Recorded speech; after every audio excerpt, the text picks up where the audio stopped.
A huge police presence in cities across France has not prevented a third night of angry protest. 40,000 officers are on the streets to guard against more violence after the fatal shooting of a 17-year-old in Paris. The protests, which began in the suburb of Nanterre, where the boy, identified only by his first name, Nahel, was killed, they've spread across the country. Tonight, there were clashes with police in Lille. There have also been violence in Amiens, Strasbourg, Dijon, Lyon and Toulouse.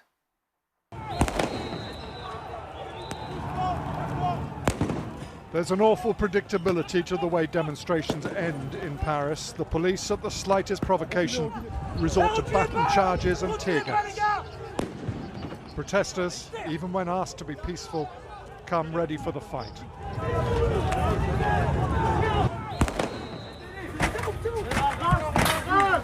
Amidst the anger of the last 2 days, this march through the streets where an unarmed 17-year-old was shot down was never going to end well. Assassin! Assassin! Murderers, murderers, he shouts, and in present circumstances he has a point. Even among those whose lives are rarely touched by tensions in the Paris suburbs, this week's shooting has been profoundly shocking. The mother of 17-year-old Nahel had led this march of protest and of memory from the top of a van, frequently pleading with the crowd for silence and for respect. But the cry here was no justice, no peace.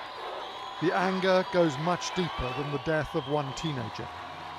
However tough they are on the policeman who fired this shot, and they are pretty much throwing a book at him, it is unlikely to satisfy anyone here, because what they're protesting about is not one rogue officer, but a systematic culture of police violence.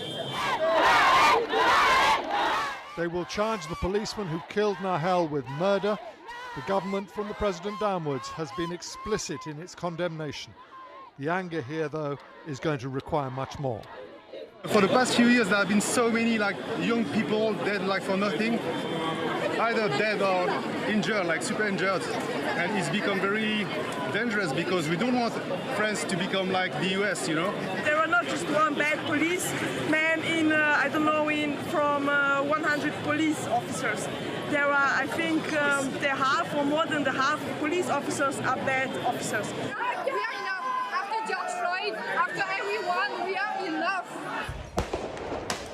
Last night, the disturbances had spread beyond Paris with localised flare-ups across France. Tonight, the government will put 40,000 riot police on the streets. If they can't talk the rioters down, they will try to suppress them by sheer force of numbers. Already this evening, there have been outbreaks of trouble in the northern city of Lille. Minor by the standards of previous days, but it is early and a long night lies ahead. James Mates, News at 10, Paris.